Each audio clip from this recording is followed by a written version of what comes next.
খবরের শুরুতেই দেখে নেব আজকের সংবাদ শিরোনাম। একই গাড়ি একাধিক ব্যক্তিকে বিক্রি করে টাকা আত্মসাৎ, বনগাঁয় গ্রেপ্তার মহিলা।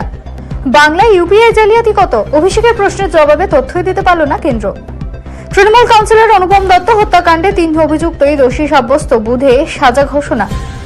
মেসি কাণ্ডে মমতাকে কাঠগড়ায় তুলে দিল্লিতে রিপোর্ট দিতে পারেন রাজ্যপাল, খবর সূত্রে।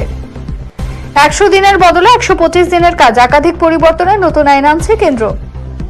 ভারতীয় জলসীমায় মৎস্যজীবীদের ওপর বাংলাদেশি নৌসেনার হামলা, নিখোঁজ কাকদ্বীপের 5 ধীবর।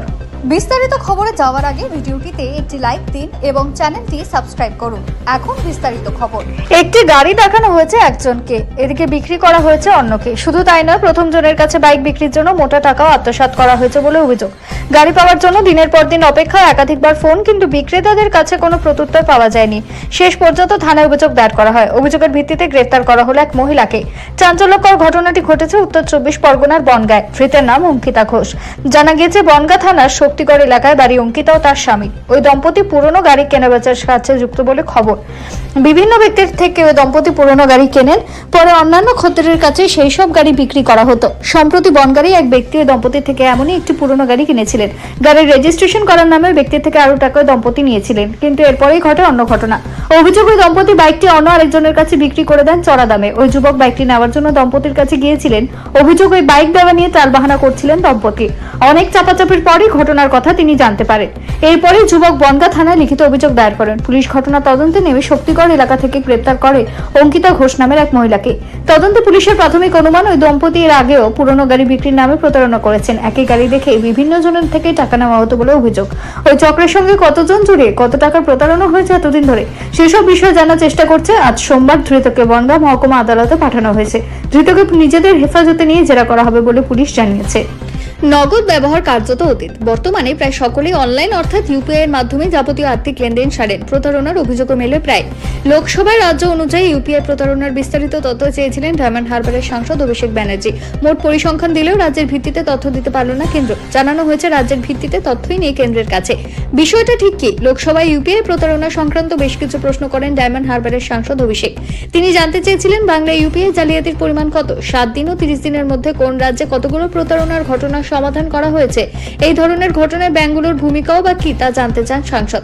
তার জবাব দিয়েছে কেন্দ্র। সেখানে স্পষ্টভাবে জানানো হয়েছে রিজার্ভ ব্যাংক অফ ইন্ডিয়া ও national payment corporation of India রাজ্যের ভিত্তিতে অভিযোগ নথিভুক্ত করে না, অর্থাৎ রাজ্যের ভিত্তিতে কোনো তথ্যই নেই কেন্দ্রের কাছে।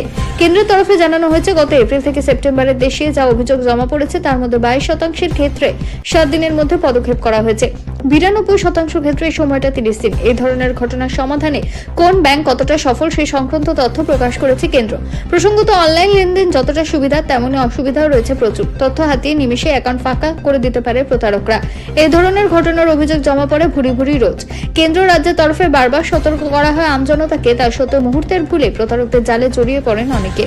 পানিহাটি তৃণমূল কাউন্সিলর অনুপম দত্ত হত্যাকাণ্ডে 3.5 বছর পর 3 অভিযুক্তকে দোষী সাব্যস্ত করল ব্যারাকপুর মহকুমা আদালত। দোষী সাব্যস্ত অমিত পণ্ডিত, সঞ্জীব ওরফে বাপি পণ্ডিত ও জিয়াল মণ্ডল বুধবার সাজা ঘোষণা করবে আদালত। খুন ও খুনের ষড়যন্ত্র এবং অস্ত্র আইনের মামলায় এই 3 অভিযুক্তকে সোমবার দোষী সাব্যস্ত করেন ব্যারাকপুর আদালতের তৃতীয় অতিরিক্ত জেলা বিচারক অয়ন বন্দ্যোপাধ্যায়। 17 ডিসেম্বর অর্থাৎ বুধবার এই নৃশংস হত্যাকাণ্ডে সাজা ঘোষণা করবেন বিচারক। সেদিন দোষী সাব্যস্ত এই 3 জনেরই যাতে সর্বোচ্চ সাজা অর্থাৎ ফাঁসি হয় তা সওয়াল করা হবে বলে এদিন জানিয়েছেন মামলার বিশেষ সরকারি আইনজীবী সত্যব্রত দাস। ঘটনাটি ঘটেছিল 2022 সালের 13 মার্চ। সেদিন আগরপাড়া স্টেশন রোডে পোষ্য কুকুরের জন্য স্কুটিতে করে ওষুধ আনতে গিয়েছিলেন পানিহাটি পৌরসভা 4 নম্বর ওয়ার্ডের তৃণমূল কাউন্সিলর অনুপম দত্ত। ভর সন্ধ্যায় জনবহুল এলাকায় প্রকাশ্যে পয়েন্ট ব্ল্যাক রেঞ্জ থেকে ট্রিগার চেপে মাথা লক্ষ্য করে গুলি চালায় দুষ্কৃতীরা। রক্তাক্ত অবস্থায় মাটিতে লুটিয়ে পড়েন অনুপম। ঘটনাস্থলে মৃত্যু হয়। এই ঘটনায় মূল অভিযুক্ত বাপি পণ্ডিত সুপ্রিম কোর্ট থেকে জামিন পেলেও আজ আদালতে হাজিরা দিতে হয়। এদিন বিচারক তাকে দোষী সাব্যস্ত করায় পুলিশ বাকি পণ্ডিতকে হেফাজতে নেয়। হারহিম করা সেই নৃশংস খুনের ঘটনার দৃশ্য ধরাও পড়ে এলাকার সিসিটিভিতে। তৃণমূল কাউন্সিলরের খুনের ঘটনা ঘিরে সেই সময় তোলপাড় হয় রাজ্য রাজনীতি। চাপ বাড়তে থাকে পুলিশ প্রশাসনের উপর। ঘটনার তদন্তে নেমে মূল অভিযুক্ত বাপি পণ্ডিত এবং তার 2 সহযোগী অমিত পণ্ডিত এবং জয়াল মণ্ডলকে গ্রেফতার করেন তদন্তকারীরা। ধৃতদের বিরুদ্ধে ভারতীয় ন্যায় সংহিতা আইনে 302, 120 এবং আর্মস অ্যাক্টের 25 এবং 27 ধারায় মামলা রুজু করা হয়। প্রায় 3.5 বছরেরও বেশি সময় ধরে মামলাটি চলে ব্যারাকপুর মহকুমা আদালতে তৃতীয় অতিরিক্ত জেলা বিচারকের এজলাসে। সোমবার সেই মামলারই দোষী সাব্যস্ত করা হয় 3 অভিযুক্তকে। যুব ভারতীতে মেসির অনুষ্ঠানে বিশৃঙ্খলার ঘটনায় মুখ্যমন্ত্রীকে কাঠগড়ায় তুললেন রাজ্যপাল সিভি আনন্দ বোস। তিনি দিল্লিতে যে রিপোর্ট দিতে চলেছেন তাতে সম্ভবত থাকতে পারে মুখ্যমন্ত্রীর নাম, কারণ তিনি পুলিশ মন্ত্রীও, তাই পুলিশের ব্যর্থতার দায় তার উপর বর্তায় বলে মনে করছেন রাজ্যপাল। লোকভবন সূত্রে খবর, সল্টলেক স্টেডিয়ামের ঘটনায় রাজ্যপাল বিস্মিত এবং মর্মাহত। তিনি মনে করেন এই পরিস্থিতির জন্য আয়োজকরা কোনোভাবেই দায়িত্ব এড়াতে পারেন না। পুলিশের ভূমিকাও প্রশ্নবিদ্ধ। পুলিশের নিষ্ক্রিয়তার ফলে সরকার এবং রাজ্যের মুখ্যমন্ত্রী, যিনি স্বরাষ্ট্র দপ্তরের দায়িত্বেও রয়েছেন, তিনি ব্যর্থতার মুখোমুখি হয়েছেন। এই ব্যর্থতার কারণে ক্রীড়াপ্রেমী মানুষের কাছে 13 ডিসেম্বর অন্ধকার অধ্যায় হয়ে থাকবে। সোমবার কলকাতার লোকভবনে এক অনুষ্ঠান শেষে সাংবাদিকদের প্রশ্নের উত্তরে রাজ্যপাল বলেন, ওই দিন যা ঘটেছিল কোনোটাই ঘটা উচিত হয়নি। ম্যানেজমেন্ট এবং সিস্টেমের ফেলিওর হয়েছে। এটা আশ্চর্যের যে এত বড় অনুষ্ঠানের জন্য কোনো নির্দিষ্ট নিয়মাবলী ছিল না। স্টেডিয়াম পাবলিক প্রপার্টি, সেটা ভাঙচুর করা হয়েছে, ক্ষতিগ্রস্ত হয়েছে। সেদিন ওখানে যারা অফিসাররা দায়িত্বে ছিলেন তারা কর্তব্য পালনে রীতিমতো ব্যর্থ। তাদের বিরুদ্ধেও ব্যবস্থা নেওয়া উচিত। কেন্দ্রীয় সরকার Mahatma Gandhi national rural employment guarantee scheme অর্থাৎ মনরেগার পরিবর্তে একটি কর্মসংস্থান নিশ্চয়তা প্রকল্প চালু করার জন্য বিকশিত ভারত রোজগার এবং আজীবিকা মিশন বিল পেশ করতে চলেছে।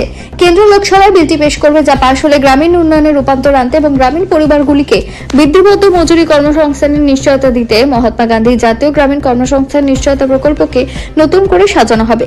বিলটির মাধ্যমে কেন্দ্রীয় সরকার ক্ষমতায়ন, আর্থিক বৃদ্ধি, সমন্বয় এবং সর্বব্যাপিতার উপর জোর দিয়ে একটি সমৃদ্ধ মজবুত গ্রামীণ ভারত গড়ার লক্ষ্যে বিকশিত ভারত 2047 দৃষ্টিভঙ্গির সঙ্গে গ্রামীণ উন্নয়নকে একসারিতে বাঁধার পরিকল্পনা করেছে। এই বিলের আওতায় জল সুরক্ষা, মূল গ্রামীণ পরিকাঠামো, জীবিকা সম্পর্কিত প্রকল্প এবং জলবায়ু সহনশীল উদ্যোগগুলিকে অগ্রাধিকার দিয়ে জনকল্যাণমূলক কাজগুলিকে একত্রিত করে বিকশিত ভারত জাতীয় গ্রামীণ পরিকাঠামো গঠন করা হবে।